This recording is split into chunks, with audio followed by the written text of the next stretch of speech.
Assalamualaikum warahmatullahi wabarakatuh. Selamat datang di catatan si Boy. Malam ini kita akan membahas salah satu makhluk mistis yang paling menakutkan di tanah Jawa.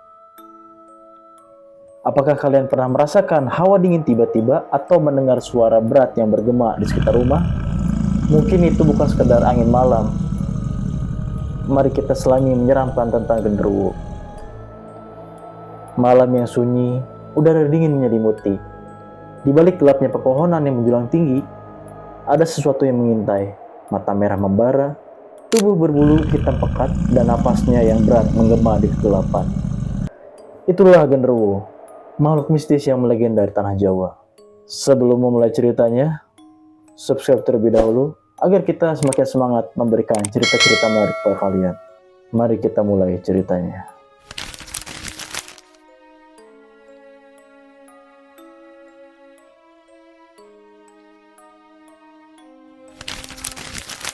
Mitos genderuwo telah ada sejak ratusan tahun lalu. Konon, cerita tentang makhluk ini berasal dari kepercayaan animisme dan dinamisme yang dianut oleh masyarakat Jawa kuno. Genderuwo dipercaya sebagai roh halus yang menghuni tempat-tempat angker, seperti hutan, gua, pohon besar, bangunan tua yang terbengkalai. Genderuwo dikenal paling banyak dalam masyarakat di Pulau Jawa. Orang Sunda menyebutnya Gandarua, dan orang Jawa umumnya menyebutnya Genderuwo. Istilah genderuwo yang sebenarnya itu diduga berasal dari bahasa Kawi Gandarawa yang berakar dari bahasa Sanskerta atau bahasa zaman dulu. Gandarwa dalam kepercayaan Hindu dan Buddha yang merupakan kepercayaan dominan di zaman kerajaan Hindu dan Buddha di Nusantara pada waktu itu, digambarkan sebagai makhluk berwujud manusia berjenis kelamin pria yang tinggal di kahyangan. Namun ada juga yang menyebutkan mitos genderuwo ini itu berakar dari mitos kuno Persia, yaitu Gandarewa. Di mitos Persia, Gandarewa adalah siluman air Persia yang terus-menerus mencoba untuk memakan hal-hal baik yang tercipta dalam mitos penciptaan Persia dan akhirnya akan dikalahkan oleh pahlawan Keresaspa. Beberapa sumber menyebutkan bahwa genderuwo adalah roh dari manusia meninggal secara tidak wajar seperti kecelakaan, bunuh diri, atau dibunuh dengan cara yang tragis. Mereka tidak bisa tenang dan akhirnya menjelma menjadi sosok menyeramkan yang kerap menampakkan diri untuk menakuti manusia. Menurut kepercayaan masyarakat, genderuwo memiliki tubuh besar dan tinggi, berbulu lebat, berwarna hitam atau coklat tua. Matanya merah menyala dan wajahnya sering digambarkan menyerupai kera atau manusia purba. Selain sosoknya yang menakutkan, genderuwo juga dikenal memiliki sifat nakal. Konon makhluk ini senang menggoda manusia, terutama kepada wanita. Banyak cerita tentang genderuwo yang mengganggu perempuan dengan cara mencubit, menyentuh, atau bahkan mengubah bentuknya menjadi manusia untuk menggoda mereka. Kadang genderuwo muncul dalam wujud makhluk kecil berbulu yang bisa tumbuh membesar dalam sekejap. Genderuwo juga gemar melempari rumah orang dengan batu kerikil di malam hari. Nah, mungkin kita sering mendengar kisah dilempar pasir atau batu kerikil di atas rumah. Nah, mungkin ini adalah genderuwo yang sangat jahil itu. Salah satu kegemaran genderuwo yang paling utama adalah menggoda istri-istri kesepian yang tinggal suami atau para janda. Bahkan kadang genderuwo bisa sampai melakukan hubungan badan dengan mereka. Dipercaya bahwa benih daripada genderuwo dapat menyebabkan seorang wanita menjadi hamil dan memiliki keturunan dari genderuwo tersebut. Apabila pasangan perempuan ini tak mampu mengimbangi gairahnya, maka si perempuan akan mencari pasangan lain atau mencari selingkuhan. Hal ini terjadi karena wanita ini sudah dikendalikan oleh genderuwo di dalam rahimnya. Nah, dan apabila si wanita ini melakukan hubungan badan dengan orang lain, maka si genderuwo yang bersemayam di rahimnya itu akan merasakan nikmat dan hubungan intim yang dilakukan wanita tersebut.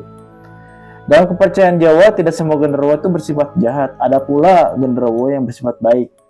Nah, genderuwo yang sifat baik ini itu dipercaya bisa menampakkan wujudnya sebagai seorang kakek tua yang biasanya itu berbaju putih atau berjubah putih yang kelihatan sangat berwibawa. Nah, genderuwo yang baik ini tuh tidak bersifat cabul seperti saudara sebangsanya yang bersifat jahat yang seperti tadi saya jelaskan. Nah, genderuwo yang baik ini tuh seringkali membantu manusia seperti menjaga tempat rumahnya atau tempat-tempat tokonya atau sebagainya. Nah, mereka tuh akan membantu manusia untuk menjaga tempat-tempat yang diperintahkan manusia tersebut. Nah, juga Ada beberapa kisah juga, kadang genderuwo yang baik ini tuh membantu untuk menyunat anak-anak dari keluarga tidak mampu yang soleh beribadah. Banyak kisah yang menyeramkan tentang perjumpaan manusia dengan genderuwo. Salah satu kisah terkenal itu berasal dari sebuah desa di Jawa Tengah. Seorang wanita tua yang tinggal sendirian di rumahnya mengaku sering mendengar suara berat di belakang rumahnya. Kadang-kadang benda-benda dalam rumah itu berpindah-pindah sendiri. Suatu malam, ia merasa ada yang memperhatikannya di balik jendela. Saat ia menoleh, dua mata merah menyala menatap tajam. Ketakutan, ia segera membaca doa-doa, dan suara itu pun menghilang. Dan keesokan paginya, ditemukan jejak kaki besar di halaman belakang rumahnya. Menariknya, cerita-cerita tentang genderuwo juga berkaitan dengan mitos-mitos lain. Banyak yang percaya bahwa makhluk ini memiliki hubungan dengan jin atau makhluk gaib dari dimensi lain. Bahkan ada yang meyakini bahwa genderuwo bisa membantu manusia dalam pesugihan atau ilmu hitam tertentu. Dalam beberapa kasus, dukun atau paranormal dikatakan bisa memanggil si genderuwo tersebut. Nah, si genderuwo tersebut diperintahkan oleh para dukun dan paranormal tersebut untuk mencuri barang atau menakuti musuh mereka. Mitos ini tuh semakin memperkuat citra genderuwo sebagai makhluk yang bukan hanya menyeramkan, tapi juga memiliki kemampuan gaib yang luar biasa. Banyak orang yang melakukan ritual untuk memanggil genderuwo tersebut, terutama mereka yang ada di Pulau Jawa. Hal ini tuh berkaitan dengan maraknya judi togel yang dahulu terkenal dengan istilah nomor buntut atau nomor jitu. Nah, para praktisi atau para paranormal itu meyakini bahwa dengan menggunakan genderuwo, keinginannya untuk mendapatkan nomor yang beruntung bisa terpenuhi. Dan dengan berbekal sedikit keberanian, keuntungan besar bakal gampang mereka peroleh. Hal unik yang terjadi dalam ritual memanggil genderuwo hingga permintaan untuk menyebutkan nomor jitu atau nomor togel tersebut adalah dilakukannya ada tawar-menawar seperti layaknya jual beli pedagang di pasar. Setelah mendengar rafalan mantra berikut, bau daging gosong gagak terpanggang. Nah, si bau daging gosong gagak ini tuh kesukaan dari genderuwo atau makanan favoritnya.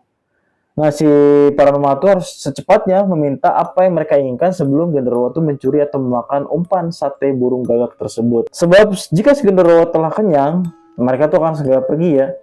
Makanya jika orang-orang yang melakukan pemanggilan itu, ketika si genderuwo datang, sebelum memakan makanan tersebut, harus ditodong dulu nih permintaannya seperti apa. Nah, ketika si genderuwo itu datang, nah cepet-cepetlah nih si orang-orang yang meminta apa dulu permintaannya. Jangan sampai setelah si genderuwo makan, permintaannya tuh belum dia bicarain nih sama si genderuwo tersebut. Nah, bagi mereka yang percaya, ada beberapa cara untuk menghindari gangguan dari genderuwo. Salah satunya adalah dengan menjaga kebersihan rumah dan tidak meninggalkan tempat-tempat gelap atau lembab tanpa penerangan. Jadi, di rumah atau di gedung manapun, terutama di kamar mandi ya, itu harus selalu nyala. Kalau di rumah mungkin siang hari bisa dimatikan, atau di ruang-ruang tertentu yang dianggap lembab sebaiknya diberikan pencahayaan yang cukup. Ditakutkan menjadi tempatnya si genderuwo atau jin-jin yang lainnya. Selain itu, membaca doa tertentu juga dipercaya dapat mengusir genderuwo. Ya, kita bisa membacakan, mungkin yang muslim bisa membacakan ayat kursi atau surat-surat yang lainnya, supaya kita terhindar dari gangguan si genderuwo tersebut. Beberapa orang juga bahkan menggunakan garam atau dupa untuk mengusir makhluk ini dari rumah. Terlepas dari benar atau tidaknya mitos ini, kadang tentang genderuwo ini tuh tetap hidup di tengah masyarakat. Dan apakah makhluk ini hanya sekedar cerita rakyat atau memang benar-benar ada, itu semua kembali kepada kepercayaan kalian masing-masing. Yang pastinya kalian harus selalu berdoa pergi kemanapun, di rumah maupun di luar rumah. Nah, ditakutkan si genderuwo ini tuh sedang menguasai kalian. Nah, itu dia cerita kali ini tentang genderuwo. Menurut kalian, apakah makhluk ini benar-benar ada atau hanya legenda? Tulis pendapat kalian di kolom komentar. Jangan lupa like, subscribe, dan nyalakan lonceng notifikasi agar tidak ketinggalan cerita-cerita horor di Urban Legend catatan si Iboy. Sampai jumpa di episode berikutnya. Saya pamit. Assalamualaikum warahmatullahi wabarakatuh.